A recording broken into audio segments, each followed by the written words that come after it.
Okay, I have nothing for the intro, but I have a lot to say about this movie, so let's get right into it.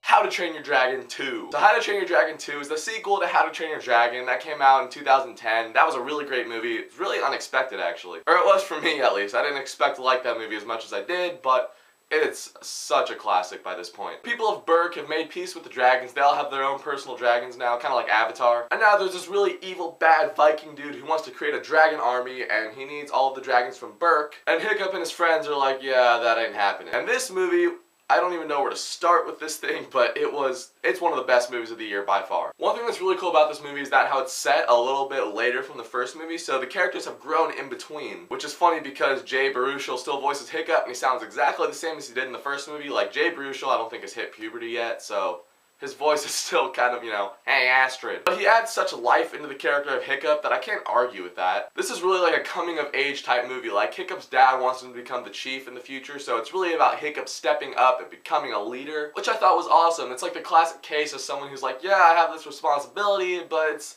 not really for me right now. And then it's about them having to step up and take their place where they're supposed to be, you know, like Aragorn or Simba or something like that. The animation of this movie too is amazing. I mean, the first one got a bunch of praise because it was all, you know, awesome and revolutionary 3D and stuff. We're 4 years out, and yeah, 3D was kind of old even when the first How to Train Your Dragon movie came out, but this is 4 years later, so yeah, not a lot of people are into 3D anymore. But this movie looked so great. I mean, just when you're gliding around on the dragons, it looks like, you know, you're up in the air with the dragons. The music for this movie was amazing. The first one got a lot of praise. This one's the same exact thing. I bought the soundtrack to this movie. That's right, I actually bought a CD. That never happens ever. Pretty sure the last CD I bought was in like 2012 maybe. And the action in this movie was just all sorts of awesome. They pushed the limits even more than they did in the first movie. People of Berk have spent 5 years with the dragons, and so they've developed these cool like fighting tactics with them and all of that. Hiccup has a couple new pieces of armory and equipment that he's made himself. Those were awesome. You guys should really just keep a count of how many times I say awesome in this video, because there's no other way to describe this movie. The writing in this movie was awesome too. I hate how in certain movies, especially kids movies, they'll take the easy way out. But in this movie they're like, no, that's not gonna happen. This is actually what happens, because this is what would happen in a situation like this. This movie kind of reminded me of Kung Fu Panda 2. Yeah, it's made by the same studio, and it just shows because the first one,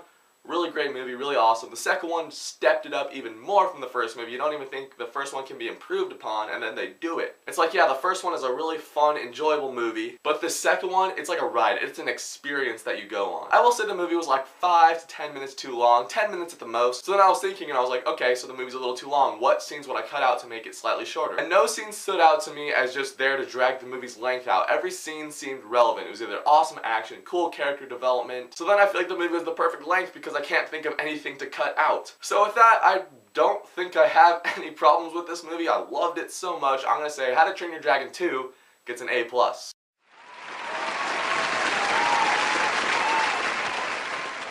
Oh man, this is like one of the best summer movie seasons in a while. So out of all the dragons in the How to Train Your Dragon world, which one do you think you would be the writer of? I think I could see myself writing a Gronkle, you know? Yeah, I could see that. That'd be pretty awesome. So comment down below with your dragon. And thanks for watching this video. If you guys like it, you can click here to see more.